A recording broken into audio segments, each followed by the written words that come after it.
even with the medical profession and anything that involves people, for me, I always see it as, this could be a lot of pressure, sometimes to just look after this person, and sometimes your decisions, define how that person can come out sometimes, like you must feel quite a lot of pressure sometimes with certain, clients. How do you cope under pressure, and how do you cope with it? What's your method? What's the secret? Yeah, let us know. I need to know. Yeah. One word: therapy. Regular therapy. I don't know how people function without a safe space to offload to and be rebooted back into normal life. There's a lot of things that happens day to day, and I think we become so desensitized to what we've seen with our eyes and heard with our ears that we don't even realize how much of a toll it's taking on us, how much it's draining us day to day. And sometimes it's that you've had a really good experience, so it's not even always negativity, but even a lot of enjoyment can be exhausting.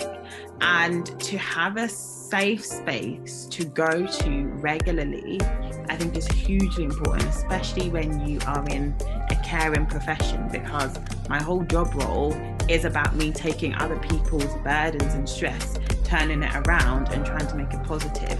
But actually that doesn't just depart from me once I take that on. And so that's a huge part, I'd say. I come home from the hospital, I still have my normal life afterwards. And so I think that's a huge thing, and cutting out people that are draining from you and not pouring ever into you.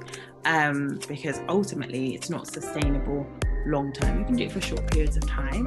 And so obviously my patients don't pour into me. And so I understand that there are going to be outlets of people that are going to drain from you. But if everybody's doing that and you're allowing yourself to be a source of out to other people, but no one's pouring into you, you are going to get exhausted. You're not going to be resilient. You are going to eventually break. And so I do that.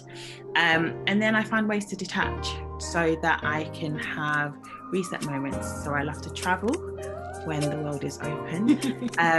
When the world is closed, I use like mindfulness and relaxation and really try and take time for self-care. And I actually schedule it in. So when people say to me like, oh, what are you doing Thursday after work? Sorry, I'm busy.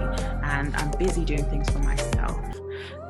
So that I can actually prioritize that time, because I think it's really difficult to say you're going to take self-care because you still have to show up in the world and do other things, and you play so many roles to so many different people. You can feel really guilty for taking time for yourself. I mean, I think a lot of people feel that self-care is selfish, or at least they did before this whole pandemic came. And I think now people are refocusing on what does that actually mean.